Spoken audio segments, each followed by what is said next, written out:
This is the #2 crime in America. One of the biggest myths is that it's not happening here. We see it as an international problem. It's happening right in our backyards. It's happening in the northern suburbs. It's happening in the southern suburbs. It's happening in the inner city of Chicago. It is all over the United States. It is a major problem because with drugs, you can sell an item one time, but with a child, you could sell them over and over in one day. I kept praying and praying and praying and asking God for somebody to find me. For me, recovering one kid makes it a lot more worth it than catching 1,000 fugitives.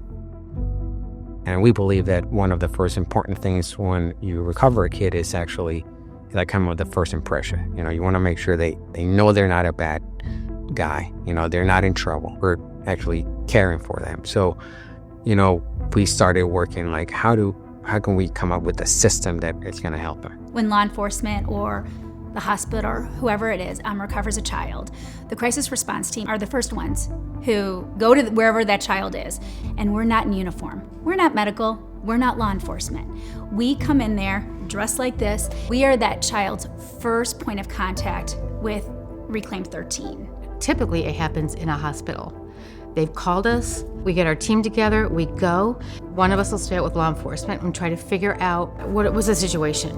Then the other one goes right into the hospital room with the victim. She offers compassion and warmth and says, "You're safe here and we're gonna figure this out." One of the hardest part after the recovery, what happens after? Get a bad guy, jail, right? When we recover a kid, a lot of times is that we recover it and then here you go, Department of Child and Family Services, right? Or here you go, police department. And then you don't know what happened. This is where Reclaim13 comes along.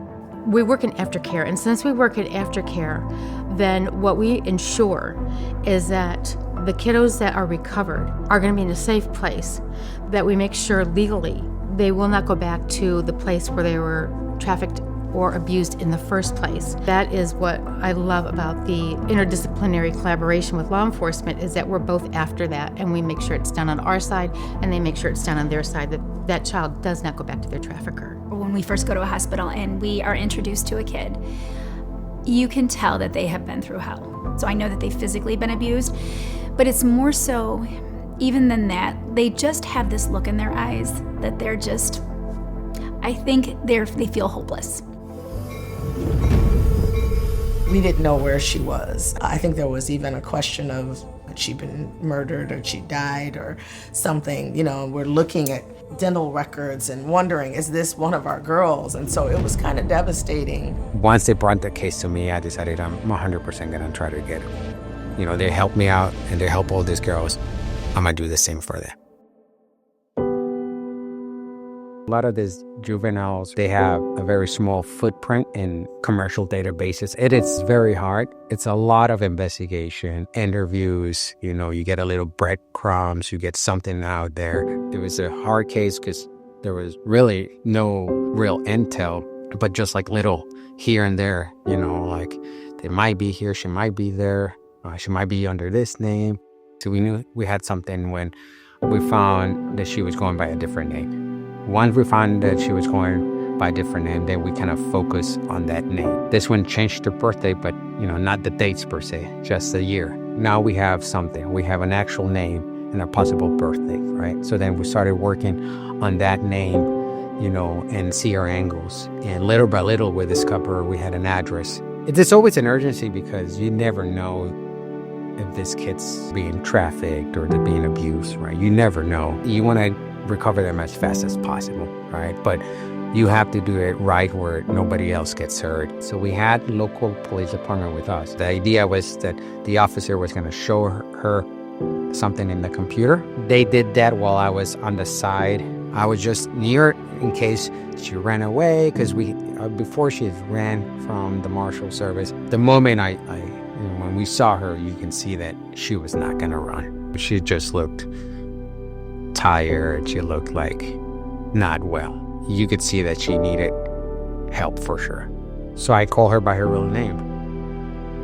One thing that broke her a bit, it was when I said, like, well, actually, Reclaim13 sent me, or, you know, they were asking for you. And you can see, like, she started kind of tearing.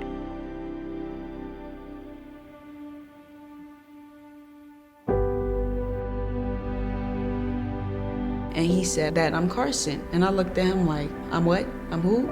And he said it again, and I just started crying. When they found me, I felt relief.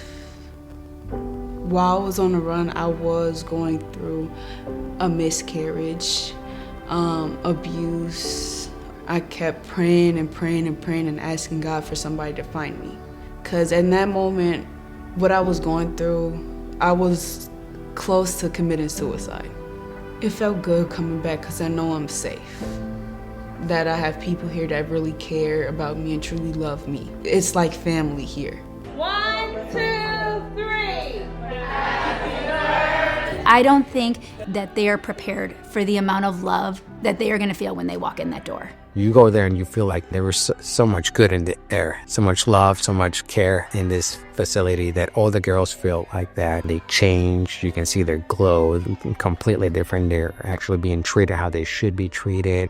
Reclaim13 takes the time to help them normalize their lives, to live in a loving environment, to have sisters, to have moms, to have therapy and housework and learn how to cook and just the normal things that most of us take for granted. The difference between when they walk in that house and then when they leave that house, the dancing, the singing, the jokes, the banter, the goofiness that they have, I don't know where those children would be if we weren't here.